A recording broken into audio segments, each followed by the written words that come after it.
తెలుగువారి number 1 choice Telugu matrimony. పేక పట్టుకోకపోతే చేతి దురద, ముక్క తిప్పకపోతే దిగని ముద్ద. కానీ తాజా పరిస్థితితో ఆ ప్రాంత జూత శిఖామణులంతా డైలమాలో పడ్డారు. ఈ పొలిటికల్ అండ్ పోలీసులు గొడవేంటని తెగ నలిగిపోతున్నారు.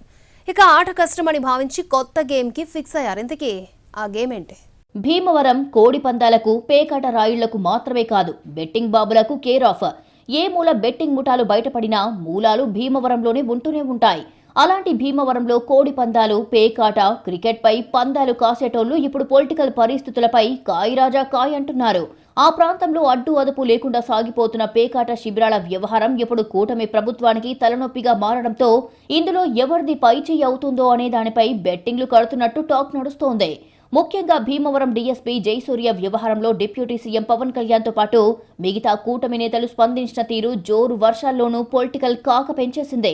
ఈ విషయంపై రోజుకో రకంగా ఆసక్తికర చర్చలు సాగుతున్నాయి. దాదాపు ఏడాదిన్నరకు పైగా సాగుతున్న పేకాట డెండ్లలో వాటాల పంపకమే ఇప్పుడు వివాదానికి కారణమయ్యిందా అనే చర్చ నడుస్తోంది.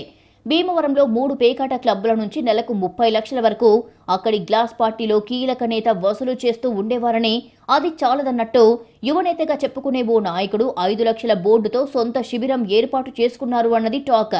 దీనికి అడ్డు తగిలిన డీఎస్పీ పేకాట శిబిరాన్ని మూయించారని సమాచారం. అది నచ్చని కొందరు నేతలు భీమవరంలో మొత్తం క్లబ్బులను మూసేయాలని పట్టుబట్టారు.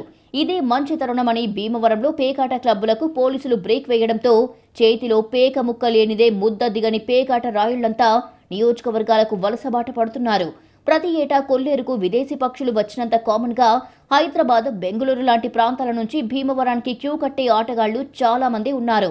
ఇలాంటి ఆటగాళ్లు ఎలాంటి ఇబ్బంది లేకుండా ఉండటానికే లక్షలు ఖర్చు చేసే, ఎక్కడ అనుకూలంగా ఉంటే అక్కడ ముక్కలు తిరిగేస్తూ తమ ఆట కానిచ్చేస్తున్నారు. భీమవరం చుట్టుపక్కల నియోజకవర్గాల్లో జరుగుతున్న జూదానికి అభియోగాలు ఎదుర్కొంటున్న పోలీస్ అధికారి అండదండలు ఉండటమే కాదు, ఓ పెద్దయిన వనరుగా ఈ వ్యవహారాన్ని మార్చేసుకున్నట్టు చెప్పుకుంటున్నారు. అలా వ్యవహారం డిప్యూటీ సీఎం వరకు వెళ్లింది. విషయం పెద్దది కావడంతో పేకాట డెండ్లకు బ్రేక్ పడింది. ఇదిలా ఉంటే జూదమాడే దారి మూసుకుపోవడంతో జూదం వ్యవహారంపై జరుగుతున్న పరిణామాల మీద బెట్టింగ్లు కాస్తున్నట్టు సమాచారం. డీఎస్పీపై చర్యలు తీసుకుంటారని కొందరు, లేదు మా ఓడు క్లీన్ చిట్తో బయటపడతారని ఇంకొందరు సరదాగానో సీరియస్గానో పందాలు కాస్తున్నారని చెప్పుకుంటున్నారు. మొత్తానికి భీమవరం పేకాట పాపారావులు దేనికైనా సమర్థులు అన్న చమత్కారాలు వినిపిస్తున్నాయి.